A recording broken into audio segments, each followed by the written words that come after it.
What if you did the impossible? What if you stared pure evil in the face, testified against a powerful criminal empire?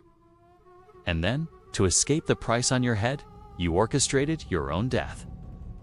It explores a terrifying paradox.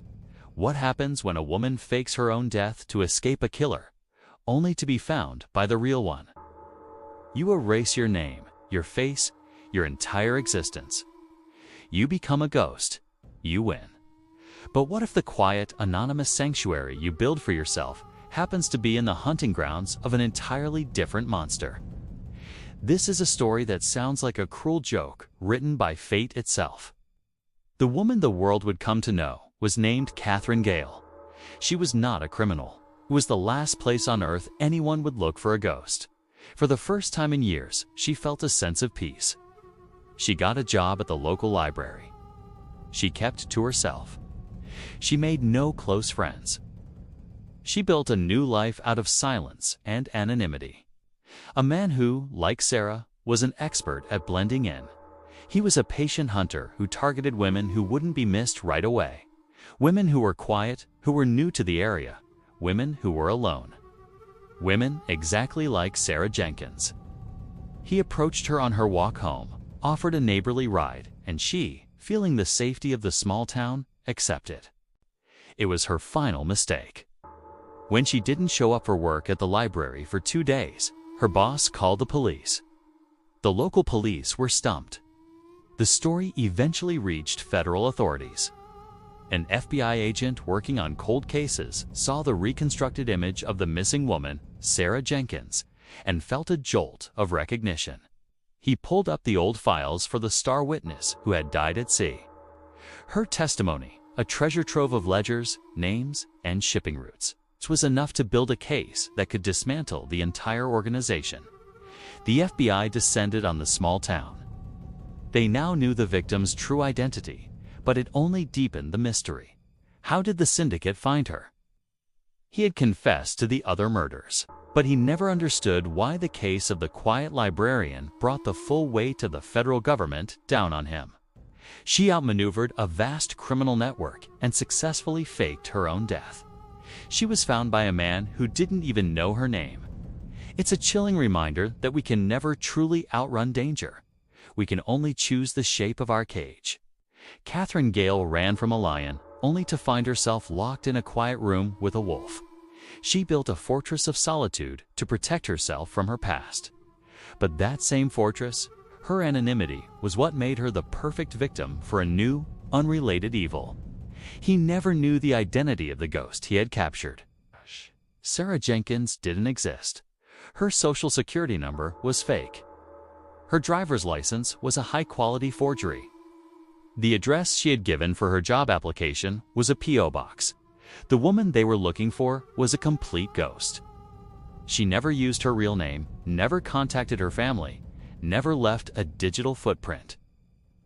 The man who had taken Catherine was a local hardware store owner, a man who had lived in the town his whole life. He was a suspect in one of the other local disappearances, but police had never had enough evidence to charge him. She had successfully engineered the perfect disappearance. She had outsmarted a powerful criminal empire. She believed she was finally safe, but she had made one fatal miscalculation. She had run from the monster she knew and landed in the den of one she didn't. They looked for financial trails, for any sign that the old hunters had picked up her scent. But they found nothing. The syndicate had been dismantled years ago. Its leaders were in prison or dead. The old threat was gone. They found evidence in his home, trophies taken from the other missing women.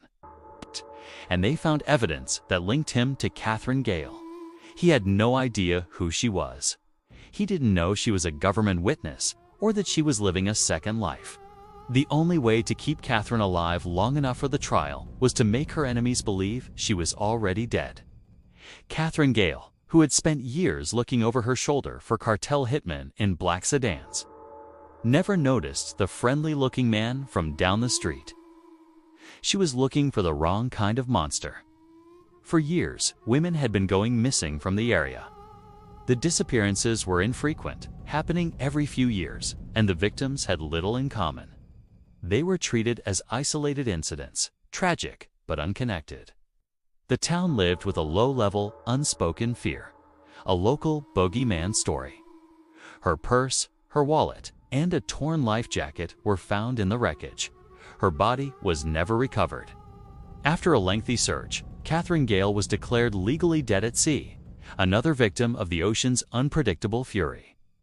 To him, her anonymity was not a sign of a troubled past, but an invitation. She had no close friends to ask where she was, no local family to raise the alarm. She was the perfect victim, hiding in plain sight. The plan was meticulous. It was to be a tragic boating accident off the coast of Florida.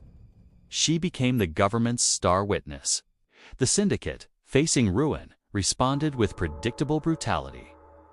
They made it clear that Catherine Gale would never live to testify, and Catherine Gale ceased to exist. In her place, a new person was born. A quiet, anonymous woman named Sarah Jenkins. Sarah moved to a small, sleepy town in the rural Pacific Northwest. It was a place chosen for its sheer normalcy. She was an ordinary person who, through a twist of fate, ended up working as a bookkeeper for a logistics company that was, in reality, a front for a powerful international smuggling syndicate. She saw things she wasn't supposed to see, and she made a choice. She went to the FBI. After 2 failed assassination attempts and a constant state of living in fear, a radical plan was formed. A small sailboat was rented under her name. It was later found, capsized, and shattered miles from shore. The syndicate called off their hunters. The FBI case against them proceeded, built on her sworn depositions. It was a town of quiet streets, friendly neighbors, and a single grocery store. Her paranoia was her shield. Unbeknownst to her, the quiet region she had chosen for her sanctuary had a dark secret. But there was a predator in their midst, a man who lived in that same quiet town. He saw her at the library. He saw her at the grocery store. He was drawn to her quiet, solitary existence. He began to stalk her. He learned her routine, her habits, the path she walked home from work. The end came on a quiet Tuesday evening. The police would later piece together what they believed happened. The investigation into the disappearance of Sarah Jenkins began, but the police immediately hit a wall. The case was baffling. Who was this woman? Was her disappearance connected to the fake identity? He put the pictures side by side. It was her, Catherine Gale. She was alive, or she had been. The focus of the investigation shifted dramatically. They investigated every known associate of the old criminal empire. The truth was far more random and far more terrifying. With the full force of the FBI now focused on him, his story began to unravel.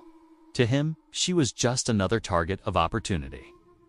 A quiet woman who no one would miss. The story of Catherine Gale is a tragedy of profound and cosmic irony. She accomplished the impossible. She wasn't found by the people who were hunting her.